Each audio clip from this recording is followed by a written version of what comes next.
India. Today we will study about the non-cooperation movement, the stages of non-cooperation movement. So welcome to today's video. Today's video we will study non-cooperation movement. So without any delay, let's begin.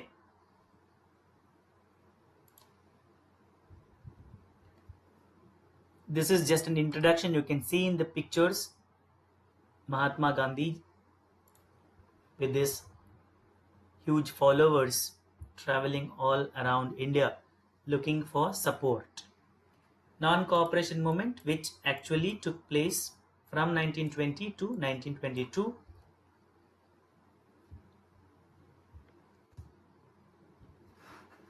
First question, this is an important question for 5 marks. What were the stages proposed for the non-cooperation movement? Or else the stages proposed. I have marked it bold in here. You can write them down, or else you can read and you can write it in your words. We'll begin. Renunciation of titles. What is renunciation? Giving it back, abandoning it. Subramanya Iyer and Rabindranath Tagore renounced their honorary title, Sir, that is knighthood, that they received from the British, and Gandhiji returned his Kaisar-i-Hind medal back to the British as a protest against the Jallianwala Bagh massacre. So that was the first one, giving back the titles. Resigning of important jobs. Many officers resigned their jobs. Children came out from the schools, right? Boycott of legislatures. Many people refused to cast vote when the elections to the legislature were held. It was followed by the boycott of schools and colleges, law courts, the teachers, students, whoever studied in the English schools refused to go back to the school as a support of non-cooperation. Now remember, where did this idea of non-cooperation come? It came from the Hind Swaraj, the book Hind Swaraj, where Gandhiji says that if we do not cooperate with the British, they will not have their way. Fourth one is non-payment of taxes. Obviously, non-payment of taxes was not so widely practiced during the non-cooperation movement. It was later in civil disobedience movement. This was a powerful method of fighting an oppressive government. They were not ready to recognize the government as a legitimate one. What is legitimate? If it is chosen by you. Is the British government legitimate? No, because it is not chosen by us. It is chosen by them. How did the non-cooperation movement become a mass movement? These are some points. Non-cooperation was launched under Gandhiji's leadership in 1920. Remember, by that time Gandhi was a huge figure, prominent figure in India. It aimed at protesting against the injustice done to Punjab and Turkey and attained Swaraj. What is Swaraj? Self-rule. Turkey already know, that is the Khilafat. What is the issue of Punjab? You can get the answer and comment in the comment box down below. Educated middle class led the movement in towns and cities. Educational institutions, law courts, foreign goods were boycotted. Swadeshi. Council elections were boycotted in all provinces except in Madras, where the Justice Party of the non-Brahmins, they contested. The rest of them did not want to contest the elections, showing the non-cooperation. Peasants organized movements against talukdars and landlords. Those are the people who collect revenue from the peasants under a person called Baba Ramchandra. Tribal people started an armed struggle in the Gudem Hills of Andhra Pradesh under the leadership of Alluri Sitaram Raju. Workers in the plantations of Assam started to struggle to get the right to free movement. Later, the Chauri Chaura incident, where Gandhiji called off the movement. This is the complete outline of what happened during the non-cooperation movement. We'll go deal one by one so that it is very easy for you. What were the effects of non-cooperation movement on economic front? Economically, what were the losses?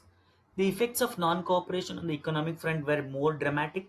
Foreign goods were boycotted, liquor shops picketed. The word picketed means the the way to the liquor shop was blocked, right? And foreign cloth burnt in huge bonfire.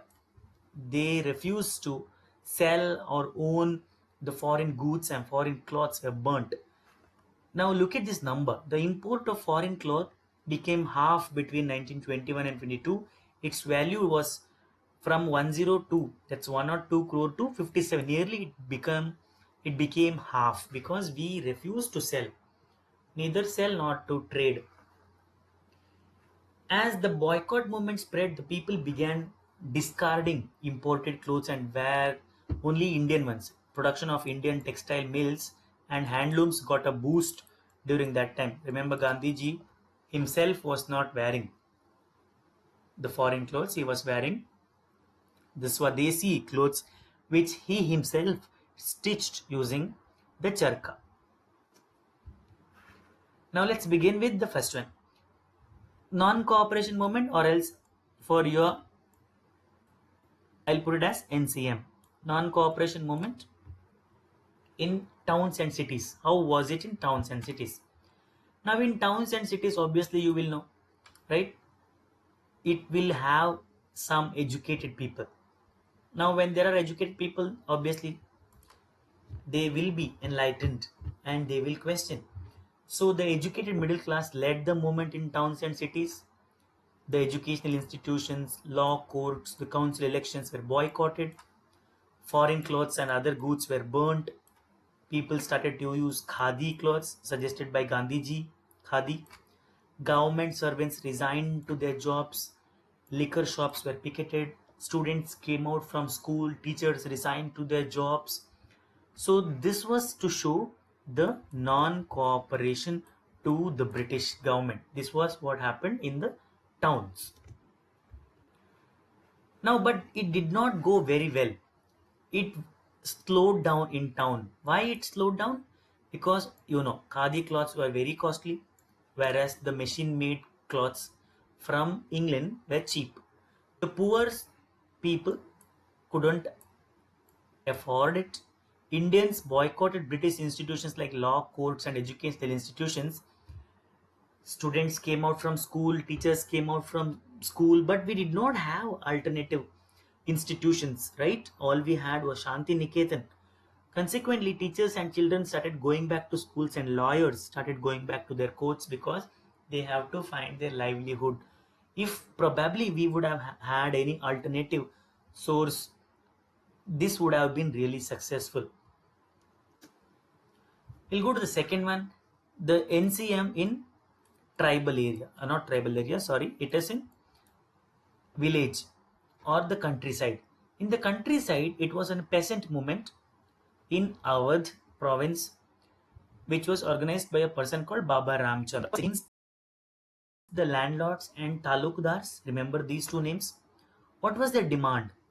Fairly simple, reduction of rent and the abolition of begar.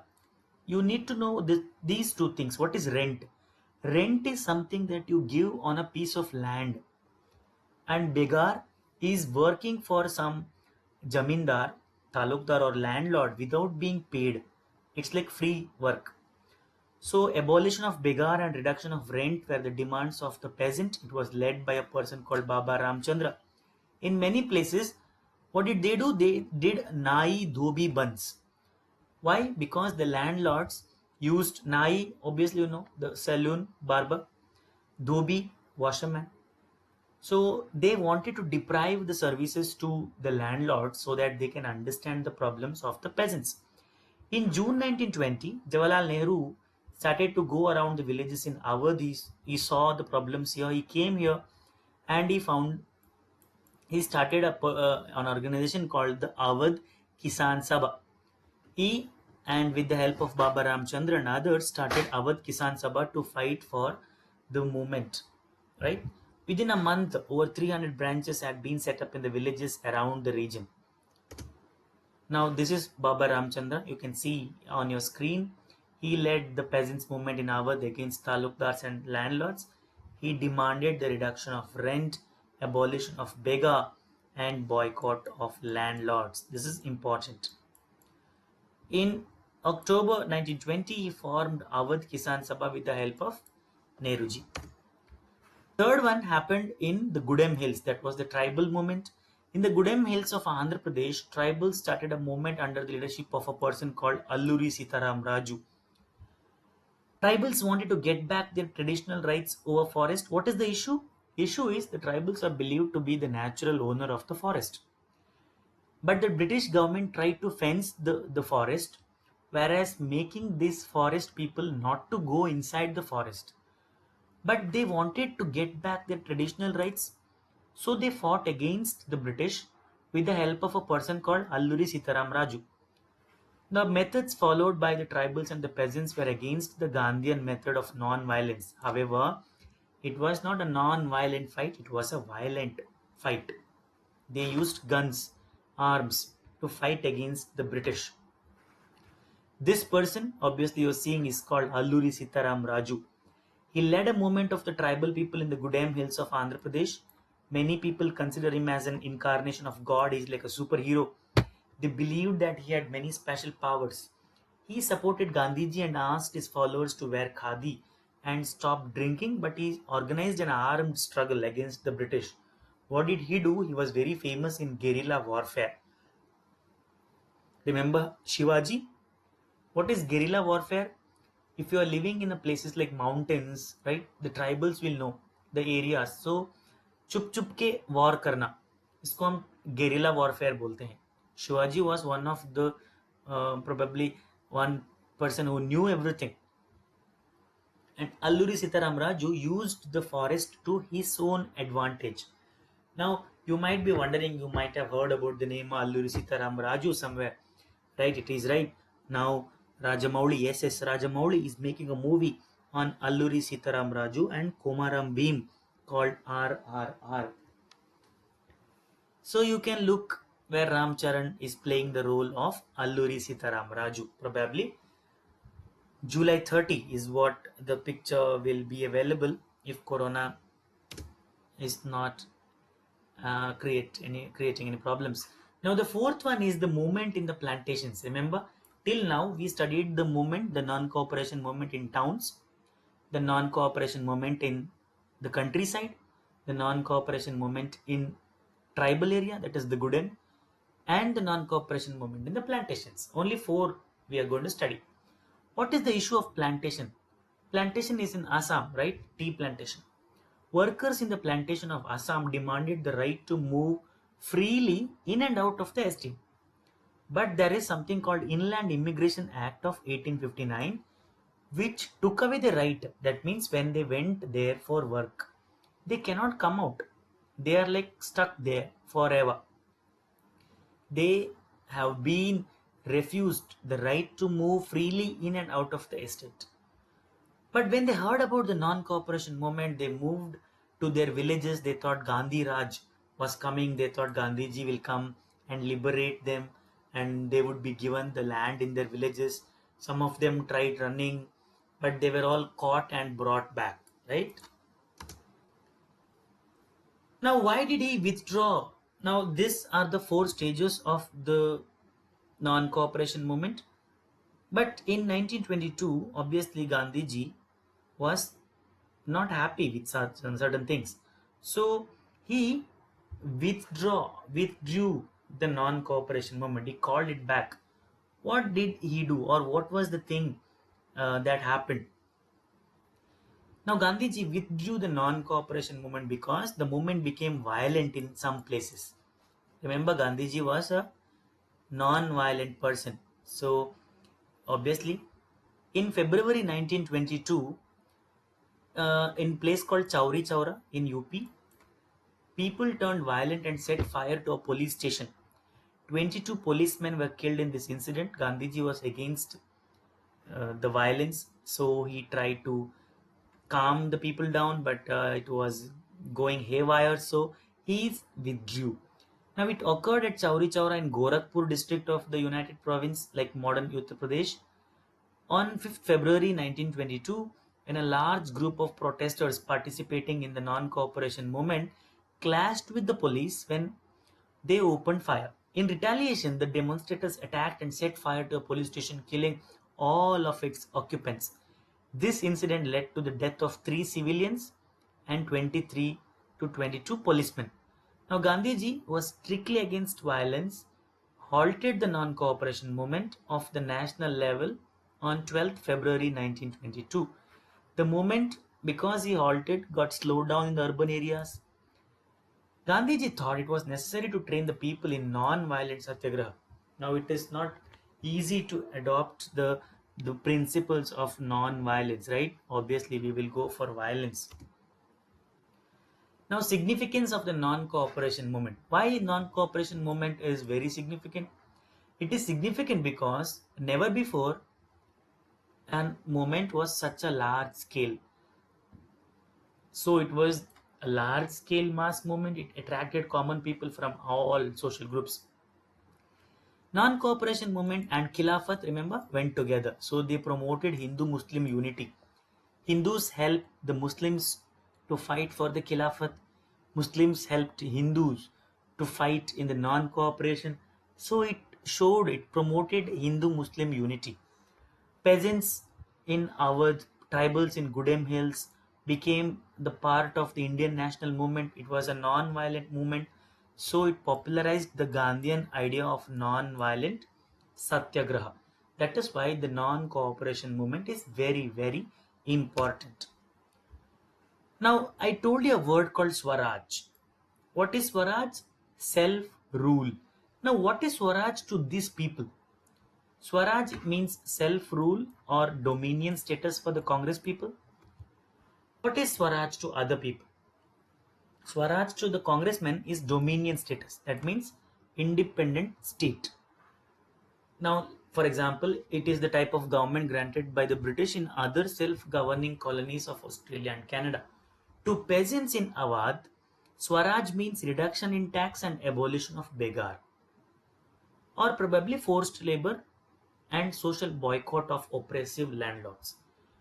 For the people of Assam, the plantation workers, Swaraj means the right to move freely in and out. To the tribal peasants that of Gudem Hills, Swaraj means the right to enter the forest and collect the forest produce. So look at Swaraj. For each of them, Swaraj has different meaning. For the congressmen, it is something else. For the Awadh peasants, it is the abolition of begar. For the plantation workers, it is different.